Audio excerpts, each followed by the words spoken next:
오늘 우리에게 주시는 말씀은 마태복음 25장 40절로부터 46절의 말씀입니다.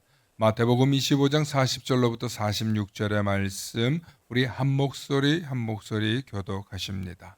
시작. 임금이 대답하여 이르시되 내가 진실로 너희에게 이르노니 너희가 여기 내 형제 중에 지극히 작은 자 하나에게 한 것이 곧 내게 한 것이니라 하시고, 또 왼편에 있는 자들에게 이르시되 저주를 받은 자들아 나를 떠나 마귀와 그 사자들을 위하여 예비된 영원한 불에 들어가라.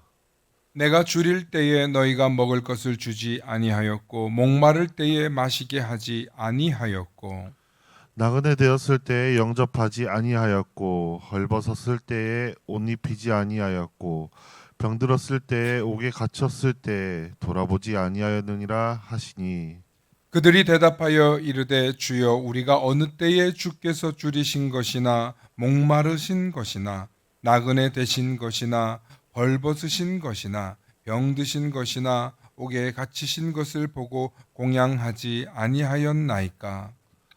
이에 임금이 대답하여 이르시되 내가 진실로 너희에게 이르노니 이 지극히 작은 자 하나에게 하지 아니한 것이 곧 내게 하지 아니한 것이니라 하시니라. 함께 하십니다. 그들은 영벌에 의인들은 영생에 들어가리라. 아멘.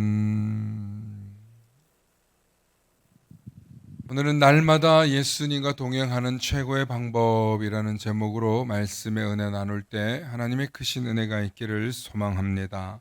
축복의 사람 곁에는 축복의 사람이 있고요. 감사하는 사람 곁에는 감사의 사람이 찾아옵니다. 날마다 감사의 사람, 축복의 사람 되시길 축원합니다. 아멘. 네, 오늘은 날마다 예수님과 동행하는 최고의 방법이라고 말씀 증언할 텐데요. 여러분, 우리가 날마다 예수님과 동행하면 참 좋습니다. 그런데 그냥 좋은 게 아니라 정말 우리 삶과 우리 인생 전체가 복되고 또 은혜로울 뿐만 아니라 마지막에는 최후의 승리, 영생에 들어가는 은혜가 있기 때문인 줄로 믿습니다. 오늘 성경은 마태복음 25장 31절로부터 46절의 말씀을 다 전체를 보셔야 되는데 오늘 시간 관계상 제가 짧게 최소한으로 읽었습니다. 오늘 성경을 보면 예수님께서 말씀하신 최후의 심판의 기준에 대해서 말씀하고 있는 것입니다. 그리고 최후의 심판의 기준은 우리가 얼마나 많은 종교적인 지식을 가졌느냐, 우리가 얼마나 많은 종교적인 행위를 했느냐가 아니라 결국에는 얼마나 지극히 작은 자를 향한 사랑을 실천했는가에 달려 있다는 것을 말씀하고 있습니다. 그래서 줄일 때 먹을 것을 주고 목마를 때 마시게 하며 병들고 갇힌 자들을 돌아보는 그 행위는 단지 사람에게 한 것이 아니라 곧 예수님께 한 것이라고 주님은 말씀하고 있습니다. 반대로 그것을 외면한 자는 예수님한테도 외면당한다고 말씀하시면서 심판의 때에 이렇게 무섭게 야단을 치는데요. 우리 마태복음 25장 41절 말씀 함께 보실까요? 함께 읽어보십니다. 시작. 또 왼편에 있는 자들에게 이르시되 저주를 받은 자들아 나를 떠나 마귀와 그 사자들을 위하여 예비된 영원한 불에 들어가라. 아멘이 안 나오죠?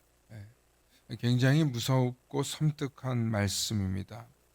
저주를 받은 자들아, 나를 떠나가라.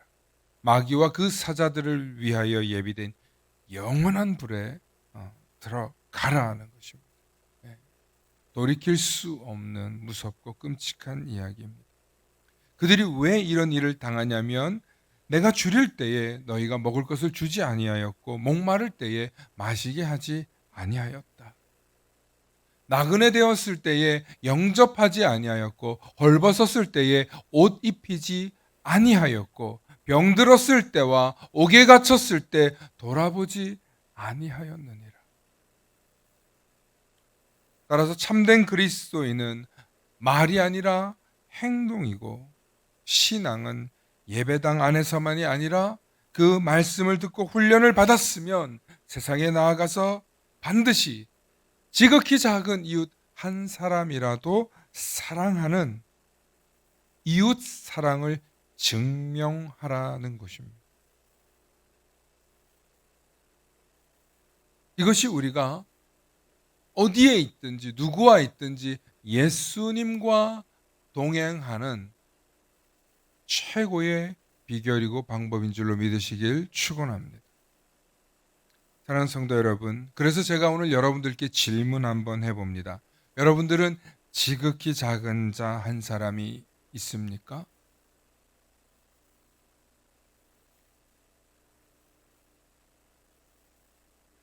어제 한 목사님을 만났는데 저한테 이런 얘기를 해요. 이미 답을 가지고 있는 사람에게는 어떤 좋은 얘기를 해도 들리질 않는다는 거예요. 그래서 답을 가지고 있는 사람은 오히려 답이 없는 사람이다. 그러니 그런 사람에게 아무리 잘하고 노력해봤자 나는 시간 낭비다 라고 생각한다고 말씀을 하시는 거예요. 그런데 제가 그랬어요. 아무리 그런 사람이라 하더라도 사랑하고 응원하고 기다려주면 변화할 수 있다. 혹은 사람은 변화할 수 있다고 믿는 것이 예수 믿는 사람의 신앙 아니냐라고 제가 이야기했습니다. 여러분, 우리가 지극히 작은 자는 어떤 사람이라고 생각해야 될까요? 여러분들이 생각할 때 지극히 작은 자는 어떤 사람입니까? 어린아이입니까? 병든 사람입니까? 고아입니까? 혹은 장애인입니까? 여러분, 지극히 작은 자는요, 내가 아무리 베풀어도 돌려받을 수 없는 그런 사람, 심지어 내가 돈을 보내고 헌신을 하고 도와줬는데도 내가 누군지 모르는 사람, 그런 사람이 저와 여러분들에게 지극히 작은 자 한 사람이라는 사실을 잊지 마시길 축원합니다. 지극히 작은 자 한 사람을 섬긴다는 것은 바로 이런 의미입니다. 그래서 저는 여러분들에게 이 지극히 작은 자 한 사람을 섬기는 운동을 여러분들에게 제안하고자 합니다. 이것은 교회가 크던 작던 어떤 교회라도 할 수 있는 일입니다. 아니, 여러분들께서 부자든 가난한 자든 어떤 성도라도 동참할 수 있습니다. 적어도 여러분들이 보시기에 지극히 작은 자 한 사람이라도 섬기겠다는 각오와 결단이 있다면 누구나 할 수 있다는 것입니다. 그래서 이것은 어른에서부터 아이에까지 누구나 할 수 있습니다. 그래서 제가 교회와 국가가 주목해야 할 지극히 작은 자가 누구일까 살펴보니까 한 6가지로 나왔습니다. 화면을 한번 보실까요?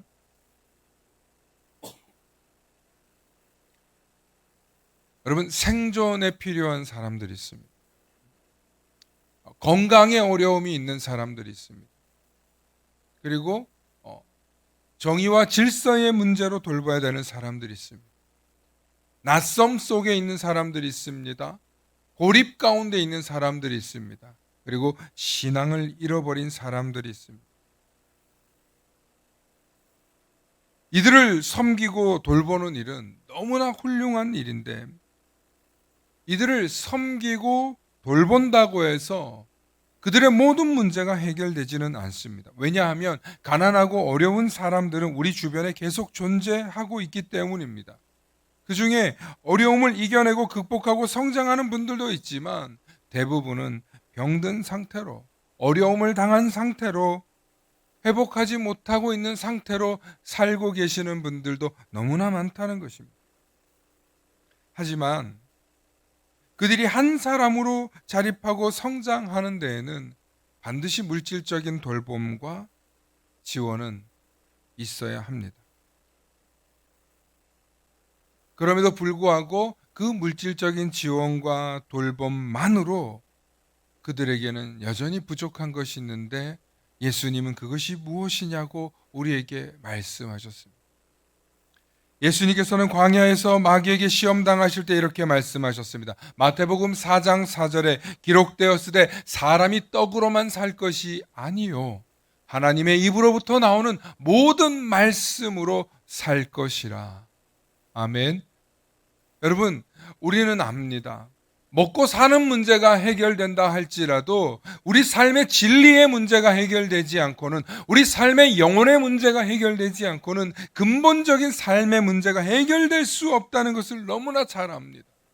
그것이 예수 믿는 사람들이 고백하는 하나님의 입으로부터 나오는 모든 생명의 말씀인 줄로 믿으시길 축원합니다. 그럼 무슨 얘기입니까?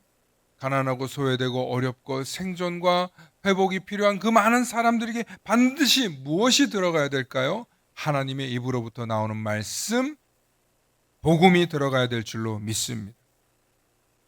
그러므로 복음이 들어가야 그들의 삶의 참된 변화와 비전과 회복과 성장과 부흥이 일어난다는 것입니다. 할렐루야. 저는 교회가 이걸 너무나 잘 알고 있어요. 왜냐하면 이것은 교회의 역사요, 진보해가는 인류가 경험한 예수와 복음이 들어간 국가와 나라와 가정마다 놀라운 변화가 있었기 때문입니다. 복음이 들어가는 곳마다 사랑과 진리가 들어가서 사람을 살게 하고 국가를 회복시키고 지역과 또 공동체를 회복하고 구원하는 놀라운 역사가 일어나더라는 것입니다. 그러므로 우리는 반대로 이 진리이신 예수님이 우리 속에 들어오셔서 우리를 구원하셨고 성령의 은총을 베풀어 주셔서 삶의 축복과 기쁨을 누리고 살아가고 있었더라면 우리는 반드시 뭘 해야 될까요? 이 지극히 작은 자를 택해서 반드시 우리는 지원도 하고 복음도 전해야 될 줄로 믿습니다. 그러므로 여러분, 우리는 지극히 작은 자에게 이 두 가지를 전해야 되는데 첫 번째가 바로 사랑입니다. 그리고 두 번째가 진리입니다. 사랑은 지극히 작은 자들의 삶에 필요한 지원일 것입니다. 아무리 말로 좋은 말로 떠들어도 여러분 도와주지 않으면 목구멍이 포도청인 사람들, 지금 생존이 불가피한 사람들에게 도움을 주지 않으면 그들에게는 아무런 위로와 힘이 되지 않습니다. 둘째로 진리입니다. 진리는 바로 예수님이 우리에게 전해주신 생명의 떡입니다. 길이요 진리신 예수 그리스도가 가르쳐주신 이 복음입니다. 그러므로 오직 예수로만 구원을 얻고 하나님의 자녀가 되는 이 권세를 누릴 수 있다는 것, 그것이 무엇입니까? 이 땅에 이 어둡고 조선에서, 아니 이 한반도에서, 이 동북아에서 가장 어려움을 당했던 이 민족에게 복음이 들어와서 이 나라를 살리고 이 강산을 살리셨던 것처럼 바로 우리에게 필요한 것이 선교였던 것처럼 이 사랑과 진리를 전하기 위해서 우리는 반드시 선교해야 한다는 것입니다. 이 선교 속에 사랑이 담겨 있고 진리가 담겨 있다는 것입니다. 사랑하는 성도 여러분, 이제 우리도 이 일을 할 수 있습니다. 바로 이것을 우리는 선교라고 방금 불렀습니다. 선교는요, 지극히 작은 자들을 섬기고 그들에게 복음을 전하는 일입니다. 그리고 그것을 하나님이 가장 기뻐하시는 일이라고 말씀하셨습니다. 하나님이 가장 기뻐하시는 일을 하니 저와 여러분들에게도 기쁨이 있을 줄로 믿습니다. 그렇다면 이제 다시 또 여쭤보겠습니다. 여러분들께서는 선교 잘 하고 계십니까? 사랑하는 성도 여러분, 여러분들이 생각하시는 선교란 무엇입니까? 해외에 나가서 해외 선교사님들이 섬기는 것, 네, 그것도 선교 맞습니다. 그런데요, 선교를 좀 더 넓고 큰 의미에서 우리가 봐야 하는데, 한국 교회가 말하는 3대 선교의 대상이 있습니다. 그 첫 번째가 바로 미전도 종족입니다.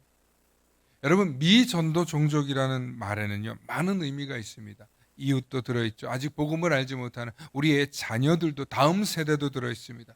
그리고 해외에 복음을 들을 기회가 없는, 정말 복음을 들을 기회가 없는 미전도 종족이 있습니다.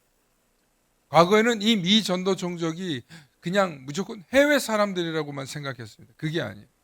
다음 세대. 복음을 듣지 않으면 복음은 전수 전파되지 않는다는 사실을 우리는 지금 역사적으로 체험하고 있습니다. 두 번째로 빈민과 사회적인 약자들입니다. 우리 사회에는 언제나 가난과 질병과 교육과 이런 것으로 소외당하고 있는 소외계층들이 있습니다.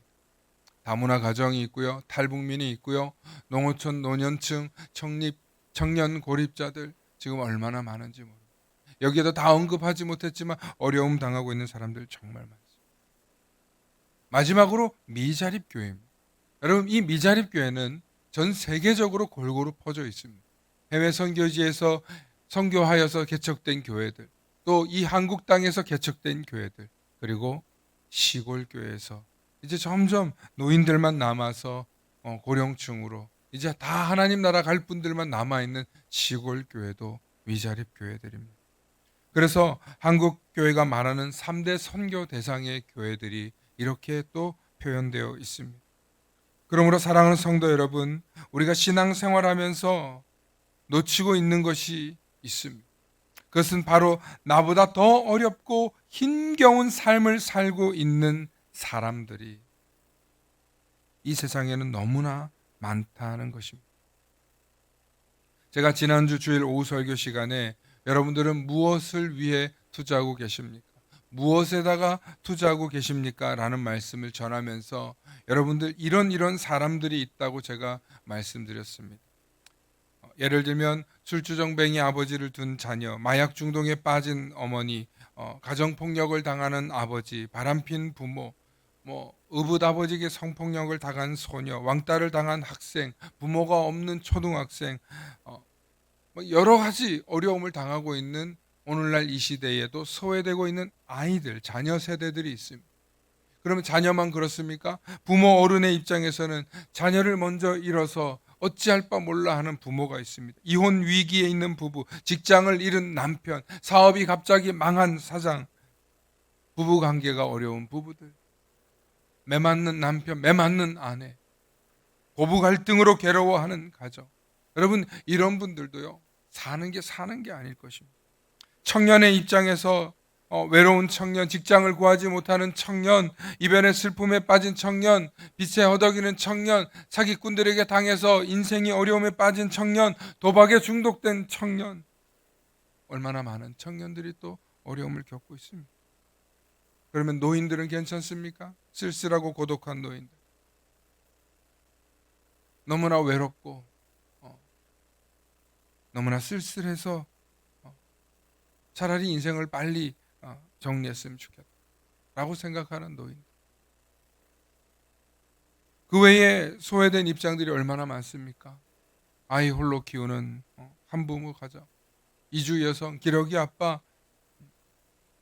또 외국인 노동자들, 장애를 겪고 있는 분들.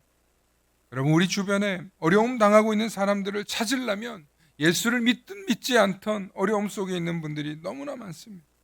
우리가 살고 있는 이 세상에는 나보다 어려움을 겪고 있는, 지금 오늘 이 자리에 있는 여러분들과 어려움을 겪고 있는 사람들이 훨씬 많습니다.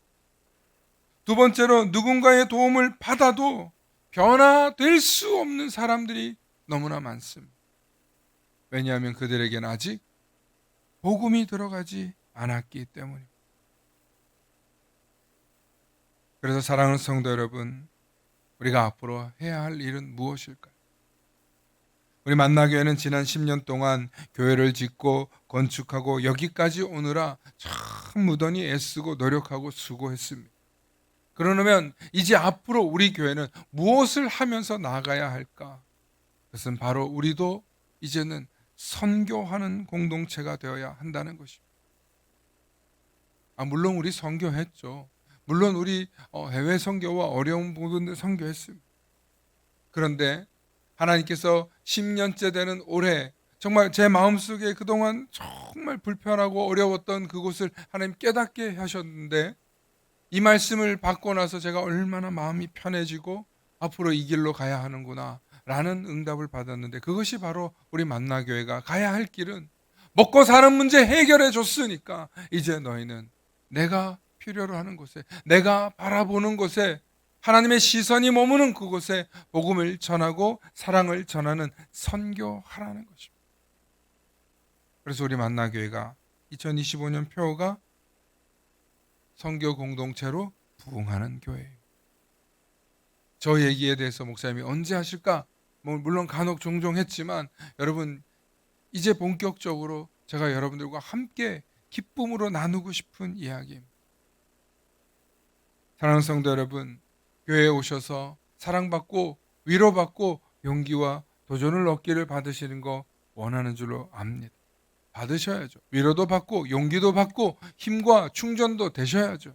그런데 우리 스스로 그 힘과 에너지를 충전받아서 세상에 나아가서 정말 자긍심 있는 그리스도인으로 살아가기 위해서는 우리 속에 항상 이런 노래가 있어야 돼요.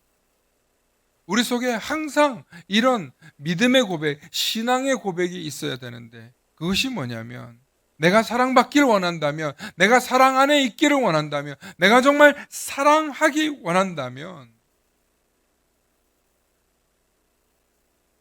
따라합시다. 사랑은 참으로 버리는 것. 우리 그런 찬양이 있습니다. 사랑은 참으로 버리는 것, 버리는 것, 버리는 것. 사랑은 참으로 버리는 것, 더 가지지 않는 것. 여러분, 이 말씀 속에 진리인데요. 뭘 버려야 되냐면 미움을 버려야 돼요. 원망을 버려야 돼요. 시기 질투를 버려야 돼요. 상대방에 대해서 평가질 하는 거 버려야 돼요. 더 가지려고 하는 욕심을 버려야 돼요. 여러분, 우리 속에 있는 이런 것들 버리는 게 쉽습니까? 어려워요. 여러분, 미움을 더 가지는 사람이 어떻게 행복하겠습니까? 욕심을 더 가지는 사람이 어떻게 행복하겠습니까? 그래서 주님이 기뻐하지 않으시는 것 버리라는 거예요. 더 가지지 않는 거예요. 물질에 대해서 버리고 물질에 대해서 더 가지지 말라는 얘기가 아니에요. 그러나 예를 들어서 우리 삶에 나누고 베풀고 섬기면 우리에게 사랑이 가득해지더라는 것입니다. 모든 염려와 근심을 버리면 주님이 그 반대로 우리에게 평안과 기쁨을 채워주시는 줄로 믿습니다. 그래서 사랑은 참으로 버려야 돼요. 사랑을 버리지 않고요. 희망을 버리지 않고요. 믿음을 버리지 않고요. 미움, 다툼, 시기, 질투, 원망, 평가 이런 것들을 버릴 때 이런 걸 더 가지는 사람이 어떻게 행복하겠습니까? 과감히 버리실 수 있기를 축원합니다. 그렇게 우리가 이것들을 버리고 나면 우리 속에 뭐가 충만해지냐면 사랑으로 충만해진다는 것입니다. 그러므로 우리가 사랑으로 충만해지는 이 그리스도인들이 반드시 해야 될 것, 그리스도인들이 반드시 해야 될 그 사명, 그것은 바로 선교인 줄로 믿습니다. 욕심과 이기심과 이런 것들을 버리고 우리가 주님 앞으로 나아갈 때 주님은 우리를 더욱더 사랑으로 기쁨으로 충만하게 채우실 줄로 믿습니다. 우리 만나교회가 만나게 오는 모든 성도들이 이제 반드시 해야 될 사명, 그것은 여러분 선교라는 사명을 잊지 마시길 축원합니다. 그러면 선교가 여러 가지가 있어요. 여러분 해외로 선교 지역에 하는 해외 선교가 있을 것입니다. 또 어려움을 당하시는 분들을 향한 구제비가 있을 것입니다. 그리고 미자립 교회를 개척교회, 시골교회, 다음 세대 교회 등 농촌교회 등 여러분 우리가 또 선교할 수 있을 것입니다. 우리가 선교해야 될 대상과 선교해야 될 분들을 찾는 일은 앞으로 계속 늘어날 수 있기를 소망합니다. 그런데 그것을 하기 위해서 우리가 해야 될 일이 있는데 바로 모여야 한다는 것입니다. 이것이 교회의 본질입니다. 교회는 모이는 곳입니다. 그렇게 모여서 모인 그 힘을 응축해서 다시 흩어지는 것입니다. 그러므로 잘 모이십시오. 그리고 우리가 어떻게 선교해야 하나? 우리가 어떤 선교를 할 때 기쁠까? 또 모이기만 하면 우리 어디 선교할까? 우리 어디 도울까? 내가 보니까 이렇게 어려운 사람들이 있더라. 우리 이렇게 어려운 분들이 있더라. 연구하고 준비하고 선교해야 합니다. 무슨 얘기냐면 선교 잘 하는 줄 알고 선교비를 주고도 욕먹는 경우가 있습니다. 여러분 우리가 누군가를 도와주고도요, 사람 참 기분 나쁘게 돕는 사람이 있습니다. 누굴 거지로 하나. 여러분 그 굉장히 기분 나쁘거든요. 여러분 이렇게 느낌이 들게 하면 그 사람에게 복음이 들어갈까요? 안 들어갈까요? 안 들어가요. 누군가를 도우면서도 근사하게 도와야 나도 저렇게 돕는 사람이 되고 싶다. 그렇게 되는 줄로 믿습니다. 그러므로 선교도요, 아주 고급지고 멋있고 폼나게 해야 돼요. 아주 적은 돈이어도, 아주 적은 도움이어도 여러분 생색을 내라는 게 아니에요. 나를 드러내라는 게 아니에요. 아주 작은 도움이어도 확실하고 적시적소에 필요한 도움은요, 그 사람에게 감동을 줄 뿐만 아니라 그분들에게 회복을 줄 뿐만 아니라 정말 하나님의 은혜를 경험하게 하는 줄로 믿습니다. 물론 선교를 하면서 확인도 필요합니다. 어디다가 얼마나 전달되었고 얼마나 쓰였는지 여러분 체킹이 필요해요. 그렇기 때문에 선교하기 위해서 모여서 여러분들이 또 확인도 하셔야 돼요. 그리고 내가 돕고 내가 섬긴 그곳이 어떤 도움으로 어떻게 변화되고 있는지 바라봐야 돼요. 만나교회를 사랑해 주시고 섬겨 주신 정말 많은 교회들이 있습니다. 그 교회들의 특징을 보니까 개척교회 목사가 정말 어려움 속에서 있다고 얼마나 정말 섬세하고 또 수준 높게 섬겨주는지 몰라요. 정말 그 많은 분들이 그렇게 섬겨주는 것을 경험하면서 제가 너무나 감사해요. 그리고 우리도 반드시 그런 교회가 되죠. 물론 아주 간혹 제 자존심을 바닥까지 끌고 가는 분들이 가끔은 있었습니다. 도와주면서 정말 이렇게 해야 된다, 저렇게 해야 된다, 잔소리뿐만 아니라 무슨 평가도 하고 제 사정 들을 생각하지 않고 야단만 치기도 하고 때로는 눈물을 머금고 참을 때도 있었습니다. 그때 그런 생각했어요. 야, 진짜 돈 없으니까 너무 힘들구나. 진짜 그때 돈 앞에 장사 없다는 말이 정말 와닿았어요.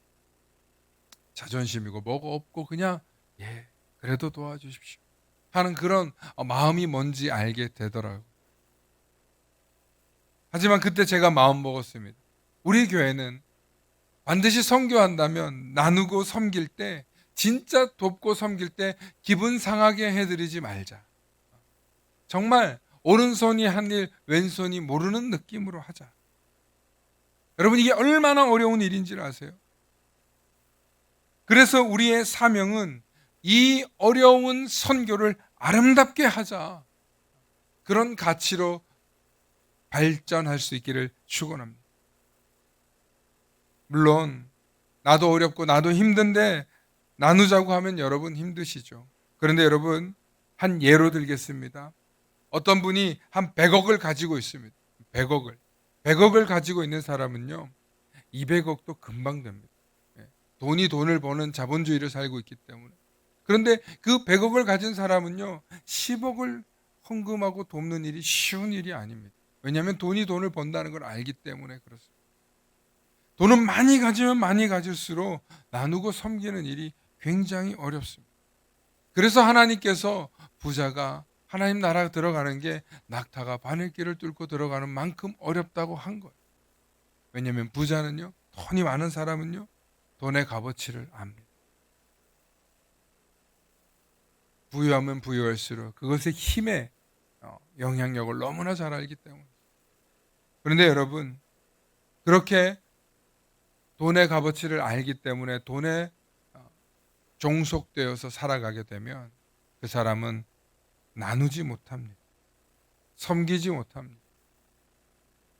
과연 그런 사람이 하나님 나라에 들어갈 수 있을까요? 만일 여러분들이 1년에 버는 소득의 10분의 1이 반드시 11조로만 표현되는 게 아니라 11조와 선교비로 여러분들이 구제비로 쓰지 않고 있다면 여러분, 그것은 온전한 11조가 아닙니다. 정말 우리 삶에 지극히 작은 자를 위해 쓰는 헌금이 반드시 있으셔야 할 줄로 믿습니다. 1년에 1억을 벌고도 자기는 수십억 원의 자산을 가지고 있으면서도 지극히 작은 자 한 사람을 품지 못하는 사람이 있다면 그 사람은 오늘 성경에 말씀한 대로 왼편에 떨어질 사람이 될 수밖에 없을 것입니다. 이것은 제 말이 아니라 예수님의 말씀이잖아요. 가난하고 어려운데 억지로 헌금하라는 것이 아닙니다. 믿음을 가진 분들이라면 진짜 정직하고 진실하게 의롭게 하나님의 물질을 쓰실 수 있기를 축원합니다. 누가복음 12장 33절에 너희 소유를 팔아 구제하여 낡아지지 아니하는 전대 곧 하늘에 둔 바 없어지지 아니하는 보물을 쌓아두라. 하늘에 두어서 없어지지 않는 보물을 쌓아두라는 것입니다. 하나님 앞에 드리는 물질 생활이 거룩해야 진짜 거룩하고 의로운 그리스도인으로 살아간다는 사실을 잊지 마시고 오늘 예수님께서 칭찬받았던 오른편에 있는 양떼들처럼 지극히 작은 자들을 품고 살아가는 주님의 제자들 되시길 간절히 축원합니다. 이것이 날마다 예수님과 동행하는 최고의 비결인 줄 믿으시고 지극히 작은 자를 품기를 소망하는 저와 여러분들 되시길 소망합니다. 함께 기도하십니다. 사랑의 아버지 하나님, 참으로 감사합니다. 하나님, 내 마음속에 내 삶 속에 지극히 작은 자를 품고 살아가는 믿음과 눈높이를 허락하여 주시고 그들을 품고 살아가는 그리스도인으로 살아갈 수 있도록 하나님 지혜와 은총을 베풀어 주시옵소서. 무엇보다 이것을 실천할 수 있도록 우리가 복음의 사람 되게 해 주시고 예수의 사랑을 전파하여서 그들에게 하나님의 구원과 은총이 그들의 삶을 회복하고 변화시킬 수 있다는 것을 전하게 하여 주시옵소서. 감사드리며 우리 주 예수님 이름 받들어 간절히 기도 올리옵나이다. 아멘.